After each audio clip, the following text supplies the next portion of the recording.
This is lecture number 4 on boundary value problems.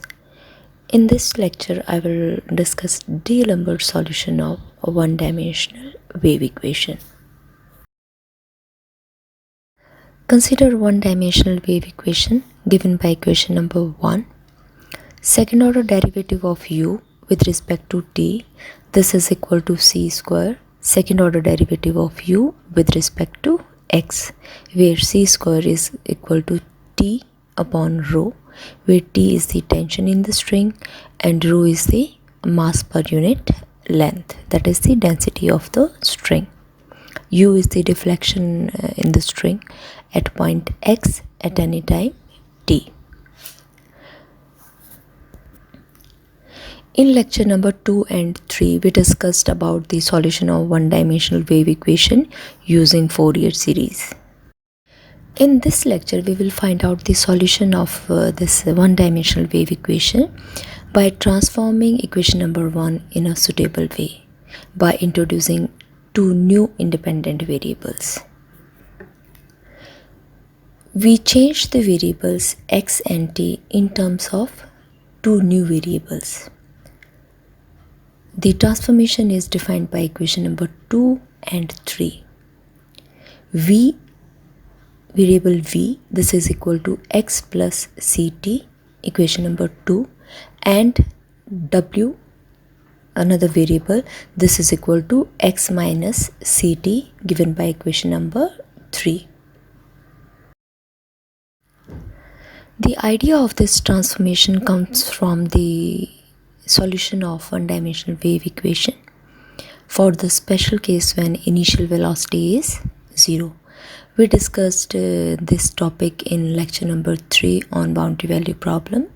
So please recall that solution, that if initial velocity gx is 0, then the deflection in the string is given by star uxt is half of f star x plus ct plus f star x minus ct. If you see the arguments of this function f star in star, then it is x plus ct and the second one is x minus ct. If you recall the transformation 2 and 3 on the previous slide, they are same. V is x plus ct and w is x minus ct. So it's easy to recall that transformation. So from equation number 2 and 3, we can find out the values of x and t in terms of these new variables v and w. So x is v plus w by 2 and t is v minus w divided by 2c, given by equation number 4. So we can use chain rule, that u is a function of x and t they are further functions of v and w. So using this transformation, we rewrite this equation number 1, that is a one-dimensional wave equation in terms of these new variables v and w, and then we simplify the equation. Now using this transformation, we express all the derivatives appearing in one-dimensional wave equation given by 1 in terms of derivatives with respect to v and w using chain rule. See the chain diagram here, that u is a function of w and v they are further functions of x and t. When we take derivative of u with respect to v and w, then uv and derivative of u with respect to w, they are also functions of w and v they are further functions of x and t. So for uv, derivative of u with respect to v and derivative of u with respect to w, for all these three functions we have the same chain diagram as given at the end of this slide. So using this chain diagram, first we are finding what is the derivative of u with respect to x. Then see the first equation on the slide. Ux is given by derivative of u with respect to v into derivative of v with respect to x plus derivative of u with respect to w into derivative of w with respect to x. Now we know the formula for v and w. Use equation number 2 and 3. From there, derivative of v with respect to x is 1 and derivative of w with respect to x is also 1. So put the value of vx and wx, the underlined expression, in the first equation. So finally, we have equation number 5, that derivative of u with respect to x is derivative of u with respect to v plus derivative of u with respect to w. Now we again differentiate equation number 5 with respect to x on both sides. So second order derivative of u with respect to x is equal to uv plus uw, its derivative with respect to x. So now we have to find out what is the derivative of uv with respect to x. For this one again we will use the chain diagram given on the right hand side. uv, we start with the first one, then we find out derivative of this with respect to w and v, and then derivative of w and v with respect to x. So finally we have the last equation, that uxx, this is equal to derivative of u with respect to vw into wx plus derivative of u with respect to vv into vx plus, now the second one, derivative of u with respect to wv into vx plus derivative of u with respect to w multiplied by wx. Now put the value of derivative of w with respect to x and derivative of v with respect to x, and now we can simplify the last equation. Now we use the result that derivative of u with respect to wv is same as derivative of u with respect to vw, that is the order of integration is independent of these variables. So using this one we can simplify the equation on the previous slide, and finally we have equation number 6, that derivative of u with respect to xx, this is equal to second order derivative of u with respect to v plus second order derivative of u with respect to w only plus 2 times u of wv. Similarly, we can find out the second order derivative of u with respect to t. For this one we will use the chain diagram, that u is a function of w and v, and w and v, they are further functions of x and t. So derivative of u with respect to t is uw into derivative of w with respect to t plus derivative of u with respect to v into derivative of v with respect to t. Now we will use equation number 2 and 3, and we can find out derivative of w with respect to t is minus c and derivative of v with respect to t is c. Now we substitute these values in this equation, and finally we have the last equation, that ut, derivative of u with respect to t is uw into minus c plus uv into c. Now we find out the second order derivative of u with respect to t. So we start with derivative of u with respect to t. In this expression on the right hand side we have uw and uv. So for uw and uv we have the following chain diagram. uw, this is function of w and v, and w and v, they are further functions of x and t. As discussed for the second order derivative with respect to x, we will use the same thing here, and finally second order derivative of u with respect to t is given by minus uww into wt plus uwv into vt plus uvv into derivative of v with respect to t plus uvw and derivative of w with respect to t. I have underlined all these derivatives wt, vt. So we put the values of these derivatives in terms of c. So finally we have the next expression, that is equation number 3. From this we can take c common.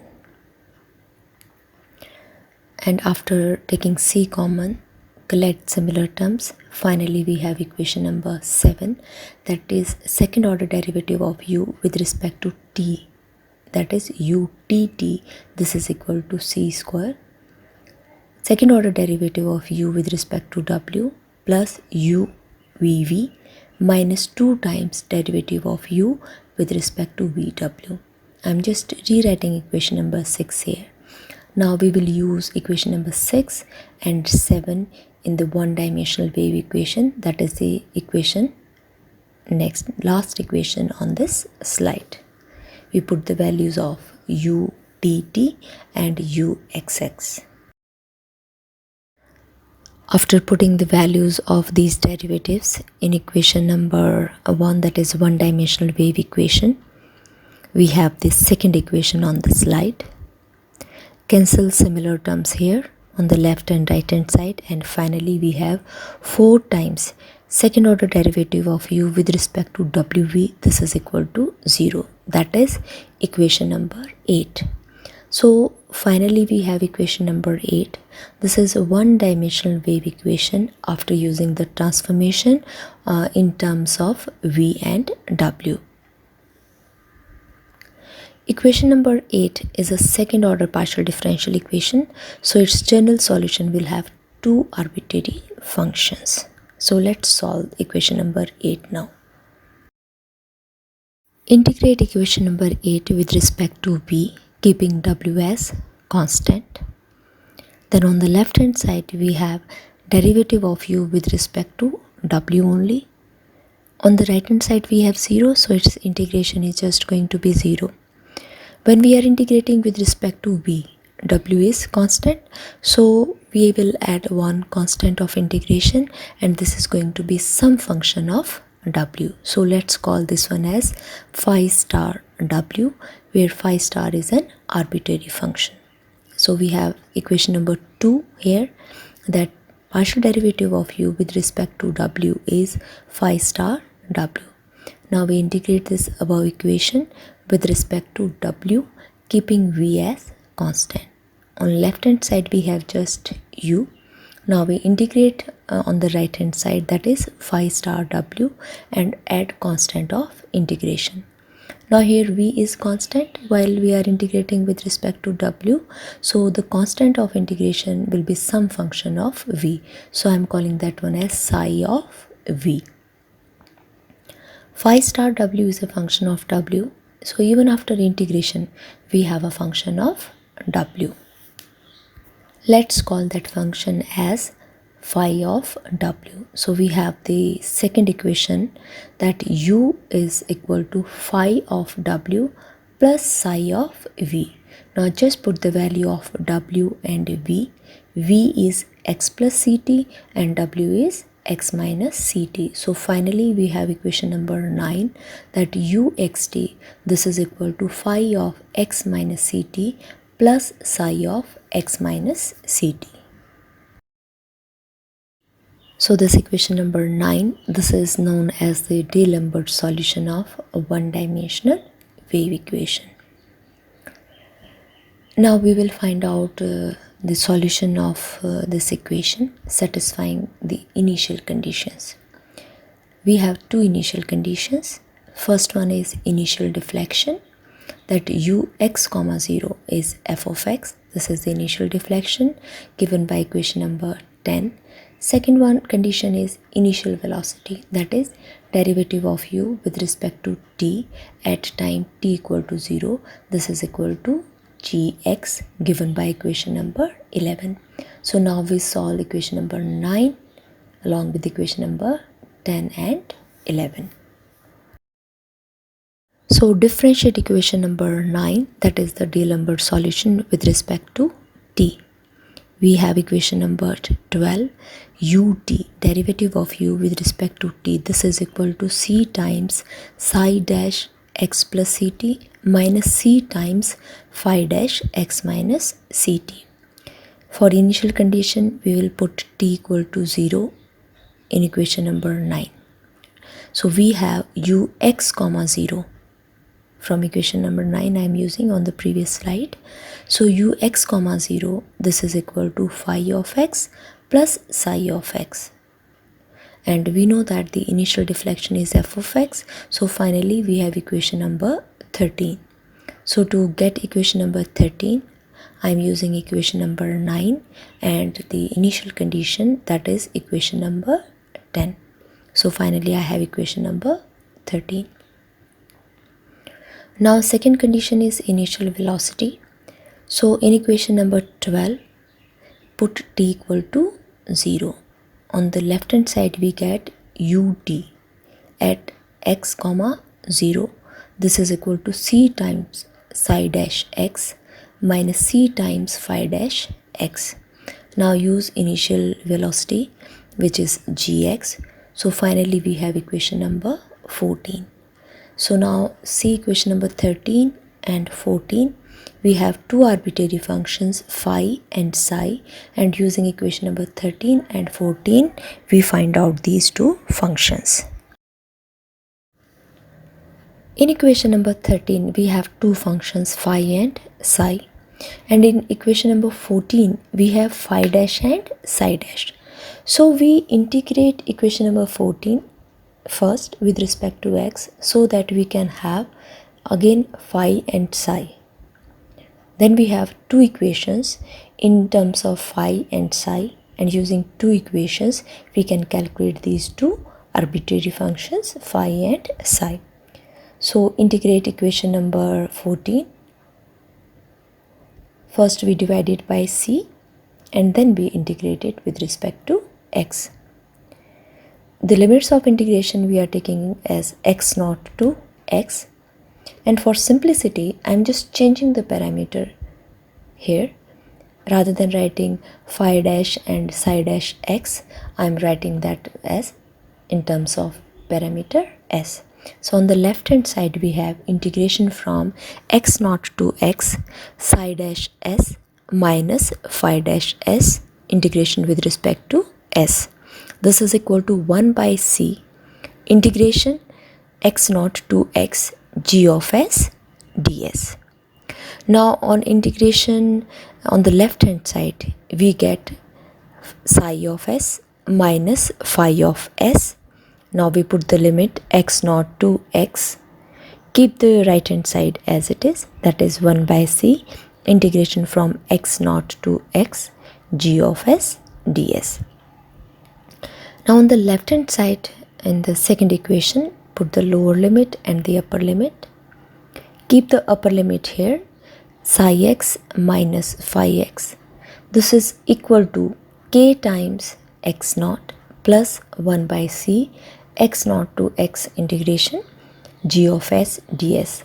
That is equation number 15, where this kx naught, this is the expression psi x naught minus phi x naught. This is the expression which we get when we put the lower limit in the function which we are getting after integration. So this is just going to be some function of k naught. So finally we have equation number 15. On the left we have psi x minus phi x. I am now rewriting equation number 13, that is psi x plus phi x, this is equal to f of x. Now see equation number 13 and 15. We have two arbitrary functions phi and psi and two equations. So we can simplify these two equations and we can evaluate phi and psi. I am rewriting equation number 13 and 15 here. Add equation number 13 and 15. On the left we get 2 times psi x, and on the right hand side we get the expression. Divide by 2. So finally we have equation number 16. Psi x is 1 by 2 f of x plus 1 by 2 k x naught plus 1 by 2c integration from x naught to x g of s ds. Now subtract equation number 15 from equation number 13. We can find out phi x, and it is given by equation number 17. So phi x is half f of x minus 1 by 2 times k x naught minus 1 by 2c integration from x naught to x g of s ds. Now finally we have phi and psi given by equation number 16 and 17. Now the D'Alembert solution of the differential equation is phi times x minus ct and psi of x plus ct. So we just find out these two expressions. So change x to x plus ct in equation number 16. We have psi of x plus ct, this is equal to 1 by 2 into f of x plus ct plus 1 by 2 times kx naught plus 1 by 2c integration. Lower limit will be x naught, function is gs. Now the upper limit is x plus ct. We have equation number 18.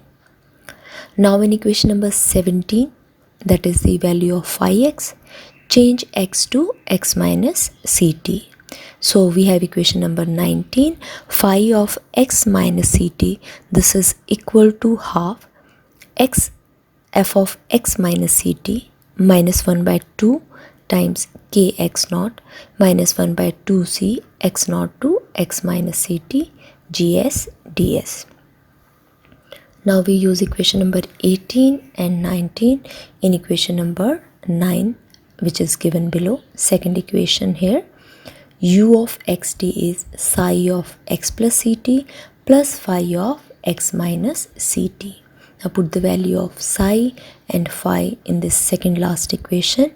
We have u xt is half times f of x plus ct plus f of x minus ct plus this expression in equation number 18 and 19 with k x naught, this will cancel out, and now we have integration term is 1 by 2c integration of gs from x naught to x plus ct minus integration of gs from x naught to x minus ct. Now see the last equation on this slide. In the second expression, we will interchange the limits. We will interchange lower and upper limit, and when we change lower and upper limits, the sign of the integral, its value will change by negative sign. So finally we can combine the last two integrals. Now the first term is as it is, 1 by 2 f of x plus ct plus f of x minus ct plus 1 by 2c, and the second integral now we have combined, and this is integration from x minus ct to x plus ct g of s ds. That is equation number 20. This is the final D'Alembert solutions of the one-dimensional wave equation satisfying initial conditions. Now if the initial velocity is 0, that is gs is 0, then equation 20 reduces to the following form, that uxt is 1 by 2 f of x plus ct plus f of x minus ct given by equation number 21. And this is the same solution as we discussed in lecture number 3 when we discussed the simplification of the solution of a one-dimensional wave equation for the case when initial velocity was 0.